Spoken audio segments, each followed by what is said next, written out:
नमस्कार। प्रथम चैनल के माध्यम से आप सभी का स्वागत। पंडित गोपाल दुबे हाथोद से। आपके लाइक, आपकी कमेंट हमें उत्साहित कर रही है नए नए वीडियो बनाने के लिए। और उसी के साथ आज मैं आपके लिए लेके आया ऋषि पंचमी व्रत कथा। ऋषि पंचमी व्रत कथा जो महिलाओं के लिए विशेषकर है, और महिलाएं मातृशक्ति इस व्रत को करके अपने समस्त पापों का क्षय कर सकती है। बड़ी सुंदर कथा है। पहले हम पूजा की विधि जान लें कि पूजन किस प्रकार करना चाहिए। तो पूजन की विधि इस प्रकार है। एक सुंदर स्वच्छ चौकी, श्वेत वस्त्र, सफेद कपड़ा उसके ऊपर, और सफेद कपड़े पे सप्तऋषियों का पूजन। सप्तऋषियों के पुतले बनाना चाहिए चंदन से। 7 ऋषि का निर्माण किया।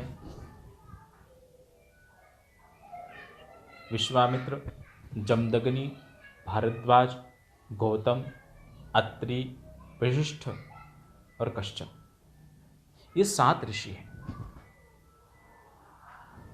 इन ऋषियों का पूजन अपने दक्षिण हाथ पर कलश रखकर पाद्य, अर्घ, आचमनी, पंचामृत निवेदन करके गंधाक्षत पुष्प से पूजन। यहाँ चावल की जगह मोर धान, जिसको सामापक, चढ़ाना चाहिए। मोर धान चढ़ाने के बाद भगवान को प्रसाद निवेदन कर मोर धान का प्रसाद ग्रहण करें, आरती करें और प्रार्थना करें कि हे ऋषियों, हमारे समस्त पापों का क्षय करते हुए हमें आनंद की अनुभूति करावें, हमारे समस्त पापों को क्षय करें।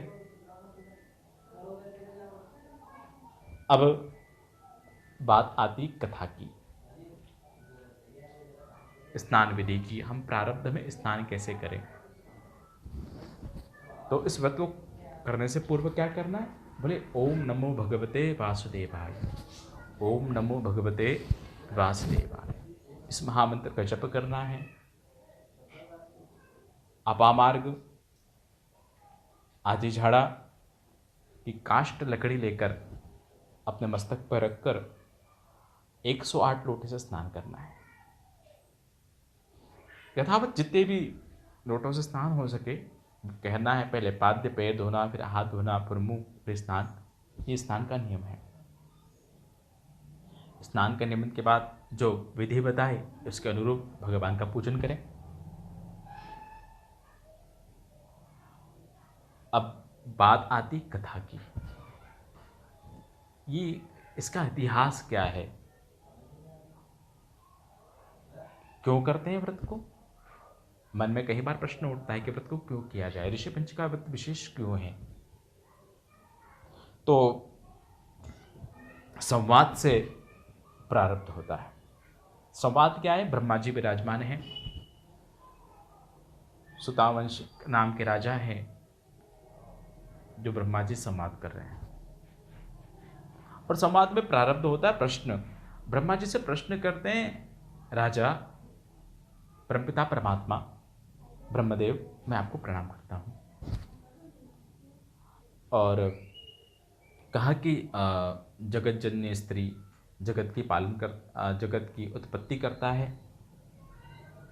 उनके समस्त पापों का क्षय कैसे होवे, उन्हें जीवन में कोई दुख है, उन दुख की निवृत्ति कैसे होवे। कोई ऐसा व्रत कहीं बताइए जिसको करने से मनवांछित फल की प्राप्ति हो जावे, मन की इच्छा की पूर्ति हो जावे और उन्हें तुरंत अतिशीघ्र फल की प्राप्ति होवे, जिसमें ज़्यादा कष्ट ना हो। तो ब्रह्मदेव कहते हैं, मैं तुम्हें एक इतिहास सुनाता हूँ। उत्तांक नगर के अंदर, उत्तांक नामक नगर के अंदर एक ब्राह्मण और एक ब्राह्मणी रहती थी। ब्राह्मणी का नाम सुशीला था और ब्राह्मण वेद परंपरा के अनुसार अपने गुरुकुल को चलाता था। माँ सुशीला भी उनका इस कार्य में सहयोग प्रदान करती थी। पुत्र बढ़ा हुआ, उन्होंने वेद का अध्ययन करने के लिए बाहर गए, वेदों का अध्ययन करा। माता इस पुत्री भी माता के साथ सहयोग प्रदान करती थी और धीरे धीरे बढ़ने लगी। वो भी धर्मशास्त्र के अध्ययन करा, नारी धर्म का अध्ययन करा, नारी धर्म के अनुरूप जीवन को जीने लगी। धीरे धीरे कन्या बड़ी हुई। कन्या बड़ी होने के बाद क्या विवाह कर दिया गया। विधि का विधान है कि कन्या का विवाह सांगोपान विधि से किया। विवाह करने के बाद अचानक एक घटना घटती है पुत्री के जीवन में। क्या कि वो वैधुर्य को प्राप्त हो जाती है। वैधुर्य को प्राप्त होने के बाद अपने सतीत्व की रक्षा करने के लिए पुत्री कहाँ अपने पिता का घर का आश्रय लेती है, शरण लेती है।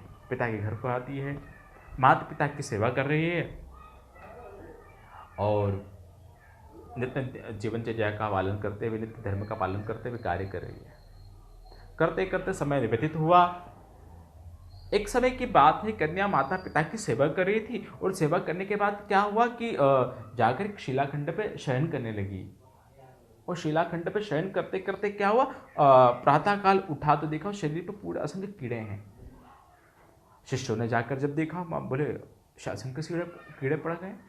उन्हें बड़ा दुख भी हुआ और आश्चर्य भी हुआ कि एकदम कैसे हो गया। जाते जाते दौड़ते दौड़ते गए माता सुशीला के पास और सुशीला को इस बात का समाचार प्रदान करा। माता बड़े विस्मय होकर समाचार को श्रवण किया। बड़ी आंखों से करुणा मई माँ के आंखों से अश्रु की धारा बहने लगी और पुत्री को देखने के लिए दौड़ते दौड़ते शिलाखंड पे आई है। पुत्री के शरीर पर असंख्य कीड़े देखे, आश्चर्यचकित हुई और रुदन करने लगी। शिष्यों को आदेश दिया कि इस कन्या को उठाकर कुटिया के अंदर लेके जाया जाए। कन्या को कुटिया के अंदर लेके आए। सुशीला अपने पति के पास गई, सारी घटना बताती। पति ने दर्शन कर पुत्री को देखा, ध्यान किया, आचमन प्राणायाम करके ध्यानस्थ हुए और ध्यान में देखा कि पुत्री ने 7 जन्म पूर्व एक ब्राह्मणी का जन्म लिया था। ब्राह्मणी के यहाँ थी, जन्म लिया, अपने पति के साथ जीवन व्यतीत कर रही थी और उसे पाप हो जाता है। क्या पाप होता है? वो मासिक धर्म का उल्लंघन करती है, सभी चीज को वस्तु को छू लेती है, मासिक धर्म का पालन नहीं करती है, जिससे कारण व्रत का खंडन होता है। व्रत के खंडन के कारण क्या हुआ, इसी कारण ये जन्म से अगले जन्म जब इन्होंने 7 जन्म बाद जन्म लिया, शरीर में कीड़े पड़ गए। तो प्रारब्ध मनुष्य का साथ देता है। प्रारब्ध मनुष्य जो घटना की गई है उसे प्रायश्चित करना होता है। इस जन्म करो या अगले जन्म में भोगना जरूर है। भगवान भी पुण्य को स्वीकार करता है, पाप को स्वीकार नहीं करता। परम पूज्य डोकरे बापू कहते हैं अपनी कथा में कि पुण्य को भगवान को अर्पण कर दो और पाप रूपी की डायरी बना लो। पाप को लिखो, पाप को याद करो ताकि पाप ना हो। आज पाप हुआ और जिसके कारण इस शरीर में अखंड असंख्य कीड़े हैं। सुशीला ने कहा, स्वामी आप तो सर्वज्ञ हैं, आप ब्राह्मण हैं, गुरुकुल चलाते हैं, भगवान का नित्य आराधना करते हैं, कोई समाधान तो होगा। अगर ये उन्होंने कहा कि हर चीज का समाधान जरूर है। बोले क्या? अगर ये कन्या वापस ऋषि पंचमी का व्रत को धारण करे, भाद्रपद मास की पंचमी, शुक्ल पक्ष की पंचमी को व्रत को धारण करे, ऋषियों का पूजन करे और ऋषियों का पूजन करने के बाद ये प्रसाद को ग्रहण करे, इससे समस्त पाप क्षय हो जाए। पिता के अनुसार, कहे वचन के अनुसार भाद्रपद का मास समय आता है, पंचमी तिथि है, व्रत का संकल्प लेते हैं। सूर्य सोमो यमः कालो महाभूतानि पंचच एते शुभा शुभा प्रोक्ता कर्मणो न प्रसाक्षणा। संकल्प सूर्य के साक्ष्य में लिया और व्रत को प्रारंभ करा। फलस्वरूप क्या हुआ? जो शरीर में असंख्य कीड़े थे वो समाप्त हो गए और यश और कृति को प्राप्त हुई। इसी प्रकार इस व्रत को जो करता है उससे समस्त पापों का क्षय हो जाता है। यही ऋषि पंचव्रत की कथा है। इस श्रवण से, इसे पूजन से स्वर्गलोक की प्राप्ति होती है। सप्त ऋषि उनके जीवन की रक्षा करते हैं, उनके जीवन में कोई विघ्न नहीं आते। उनके जीवन में कोई पाप हो गया है तो पापों का तुरंत शमन कर देते हैं। इसी के साथ ऋषि पंचव्रत कथा पूर्ण होती है। बोलो वृंदावन बिहारी लाल की। आप ये कथा प्रथम भक्ति चैनल के माध्यम से श्रवण कर रहे थे। अनेक कथाएं श्रवण करने के लिए प्रथम भक्ति चैनल को सब्सक्राइब कीजिए, शेयर कीजिए, लाइक कीजिए, ताकि अन्य कथाएं शीघ्र प्राप्त हो सके। जय जय श्री राम।